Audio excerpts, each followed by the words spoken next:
Nosotros somos el equipo del romanticismo. Mi nombre es Francisco y les voy a hablar sobre el contexto de la época.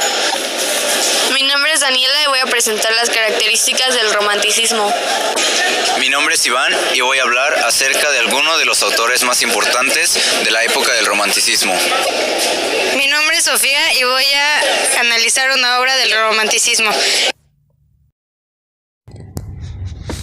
Contexto histórico. El romanticismo fue un movimiento cultural que se originó por primera vez en Alemania a mediados del siglo XVIII. Su primera aparición documentada fue en el libro de viaje de James Bowell, en el cual apareció 4 veces. Se extendió por toda Europa, pero en los países donde se destacó fueron Alemania e Inglaterra.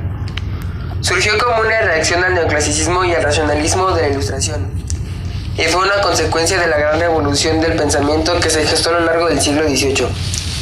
Revolución que abarcó ámbitos políticos, filosóficos, económicos, religiosos, etc. Durante esta época, la Ilustración, también conocida como siglo de las luces, estuvo en su máximo esplendor. La gente empezó a usar la razón en vez de solo creer en su fe. Este movimiento también influyó en la política, creando el despotismo ilustrado, el cual era una forma de gobierno monárquica, pero con los ideales de la Ilustración. Los principales temas que se desarrollaron en este periodo fueron los sentimientos, teniendo un lugar preponderante las propias emociones del autor. La naturaleza, siendo una fuente de belleza, también era un tema muy importante en la cultura del romanticismo, porque en ella se podía presentar los sentimientos del autor. En muchas de las obras románticas existió un subjetivismo e individualismo, por lo cual la imaginación individual resaltaba en este arte. Hacia mediados del siglo XVIII, el romanticismo comenzó a dejar paso a nuevos movimientos literarios como el naturalismo y el realismo. El romanticismo hispano influyó mucho en los países latinoamericanos, ayudándolos a consolidarse como naciones independientes. Este se basaba más bien en la literatura, donde predominaba la prosa, el cuento, la crónica de viaje, la biografía literaria y la novela. Estos fueron géneros literarios recurrentes. Los autores más icónicos son José Mármol con Amalia, Esteban Echeverría con El Matadero, Domingo Faustino Sarmiento y Ricardo Palma. Específicamente en México, el romanticismo surgió años previos a la Revolución Mexicana. Se caracterizó por el uso de costumbres y personajes mexicanos. En este caso, no surgió como una reacción en contra del neoclasicismo, sino como una expresión social contra la tradición y los privilegios. Manuel Acuña podrá considerarse como uno de los mayores exponentes del romanticismo en México. Durante 1770 y 1820 existió un periodo llamado prerromanticismo, el cual comenzó a la par que el rococó, pero se desarrolló junto con el neoclasicismo. Es por esto que algunas pinturas como El caminante sobre el mar de nubes, de Caspar David Friedrich, tienen como finalidad el resaltar emociones en un ambiente de misterio. En los años 1870 hubo un declive, debido a que el esteticismo empezó a tener más popularidad. Temas que se trataban en las obras.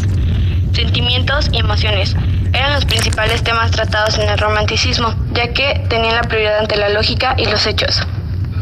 Imaginación.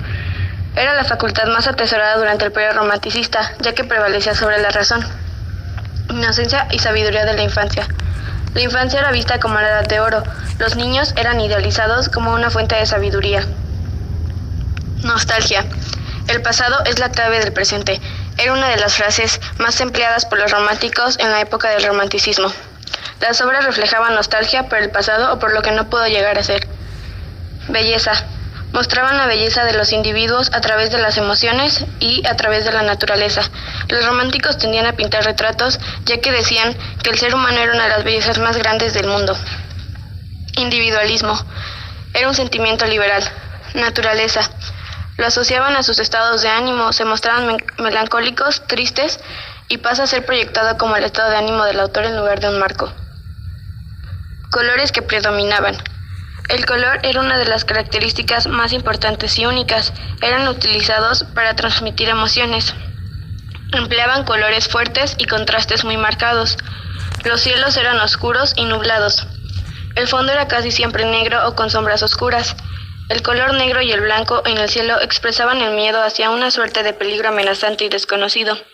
El rojo y el naranja se utilizaba para los atardeceres y la ropa. Empleaban las luces y las sombras. Técnicas en el romanticismo. Los románticos empleaban el cromatismo, resucitaban las luces vibrantes que reforzaban a las manchas, empleaban composiciones dinámicas que se componían de líneas directrices que estaban marcadas por las posiciones convulsas y gestos dramáticos, contrastaban con las formas quietas, le brindaban culto al paisaje, ya que una de las características principales del romanticismo era la naturaleza. Subjetivismo es una doctrina filosófica que afirma que la fuente de todo conocimiento y verdad depende de cada individuo. Originalidad, les gustaban las cosas diferentes a las demás. Originalidad se define como no copia ni imita a otros. Contrastes, diferencia relativa en la intensidad entre un punto de una imagen. Estilo neobarroco, pintura animalista, representaban animales. Pintura al óleo sobre lienzo, que era una de las características más importantes. Los pintores del romanticismo pintaban al óleo y con acuarelas. Rasgos predominantes: creación impulsiva y espontánea, luz y sombra, subjetivismo, colorido, pintaban paisajes y representaban a la naturaleza, sentimientos del ser humano, escenarios nocturnos, soledad, ansia de libertad y principalmente la belleza. A continuación, les hablaré sobre algunos de los autores más destacados dentro de la época del romanticismo.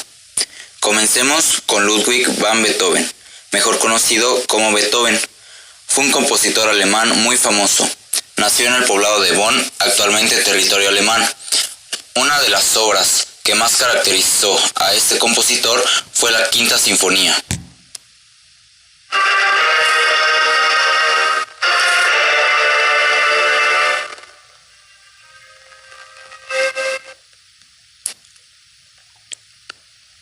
Esta composición fue presentada por primera vez en el año de 1808 en el Teatro de Viena, Austria, además del Allegretto o la Séptima Sinfonía, la cual fue presentada en el año de 1813.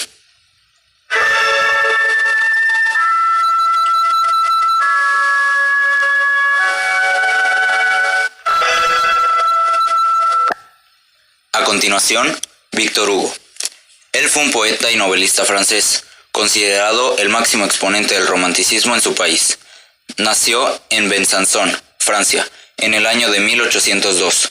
Una de las obras más representativas de este poeta fue Los Miserables, publicada en el año de 1862, la cual cuenta la historia de Jean Valjean, un ex convicto al que encerraron durante 20 años por robar un pedazo de pan. Se convierte en un hombre ejemplar que lucha contra la miseria y que empeña su vida en cuidar a la hija de una mujer que ha debido prostituirse para salvar a la niña. Así, Jean Valjean se ve obligado a cambiar varias veces de nombre. Es apresado, se fuga y reaparece. Al mismo tiempo, debe eludir al comisario Javert, un policía inflexible que lo persigue, convencido de que tiene cuentas pendientes con la justicia. Otra de sus obras es La Leyenda de los Siglos, publicada en el año de 1859, la cual pretende trazar una historia poética del mundo, una descripción de las huellas modeladas sobre la máscara de los siglos. Finalmente, pero no por eso menos importante, Eugène Delacroix, quien fue un pintor francés, pero político de profesión. Nació en Charenton-Saint-Maurice, Francia, en el año de 1798. La más importante obra que este artista realizó fue sin duda La Libertad, la cual representa la Revolución Francesa en el año de 1830. Tiene un alto grado de importancia, ya que es uno de los estandartes más fuertes y representativos de esta revolución. También, otra de sus obras fue La muerte de Sardanápalo, la cual trata de un antiguo tema histórico de la cultura asiria. Sardanápalo, rey de Nínive, decide terminar él mismo con su imperio antes de que las tropas de los enemigos posiblemente su hermano Analizaremos una de las obras más Asurbanipal, importantes y si tienen su significativas ciudad del romanticismo, y conquisten su El caminante palacio. sobre el mar de nubes, de Caspar David Friedrich. Para entender el significado de esta obra, comenzaré dando un panorama sobre la vida del artista. Caspar David Friedrich nació el 5 de septiembre de 1774 en Greifswald, Alemania. El popular pintor inició como dibujante de paisajista que introdujo el romanticismo en Alemania, y las corrientes artísticas lo introdujeron a la pintura. Cursó sus estudios en la Academia de Copenhague y al mismo tiempo formó parte de la primera generación de artistas libres, es decir, que pintaban sin encargo y vendían sus cuadros a galerías. Era un gran intérprete del arte, resaltó su espiritualidad y sobre todo la soledad, la misma razón de su muerte. En sus obras muestran escenas obscuras, melancolía o dolorosas, donde magnifica la naturaleza. Siempre se encuentran personajes solitarios sin enseñar la cara. Se dice que el pintor representa el paisaje interior, ya que su vida se basó en eventos desafortunados, como la muerte de su madre o ver la muerte de su hermana ahogada a los 13 años de edad. Sus obras tienen un mismo estilo: grandes montañas, enormes cielos y en ocasiones un individuo solo o acompañado, enseñando la espalda, como el primer objeto de la obra. El caminante sobre el mar de nubes fue la obra más famosa de David Friedrich. Elegí esta obra porque me llamó la atención la figura del cuadro, el único hombre perdido en el paisaje que no se puede ver quién es y tienes que observar detenidamente. El cuadro fue pintado en 1818. La técnica es óleo sobre tela. El género paisajista, con colores cálidos en primer plano y fríos en segundo plano. Tiene un tamaño de 74 por 94 centímetros, formado por tonalidades de colores negros y cafés que destaca el color opaco y oscuro de las rocas. Y el color predominante del cuadro es el azul, que nos da una percepción de un clima frío, sobre todo si se representa junto con colores rosa o amarillo, como los que podremos observar en el color del cabello del personaje. Se dice que el paisaje fue inspirado en bosques de Alemania o Suiza. El monolito de la izquierda dicen que es el monte Rosenberg y la montaña de la derecha, el monte Zirkenstein. Usa texturas suaves en las nubes y en el abrigo del protagonista, y ásperos en las montañas y rocas. Se puede apreciar movimiento en la forma del pelo y el movimiento de las nubes sobre las rocas por la corriente del aire. El hombre que aparece en la obra no tiene una identidad definida. Muchos historiadores piensan que es el mismo autor o incluso el amigo del autor de nombre desconocido.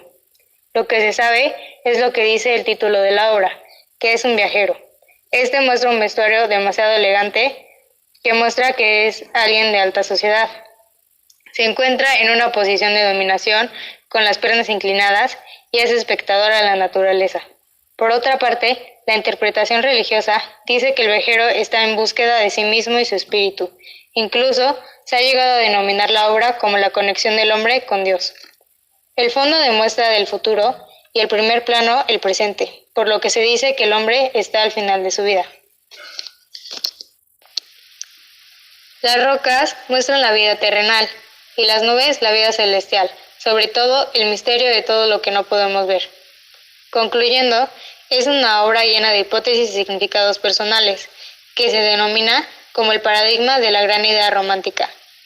El contenido era lo más importante de la obra y actualmente El caminante sobre el mar de nubes se conserva en el Museo de Kunststoll de Hamburgo, en Alemania.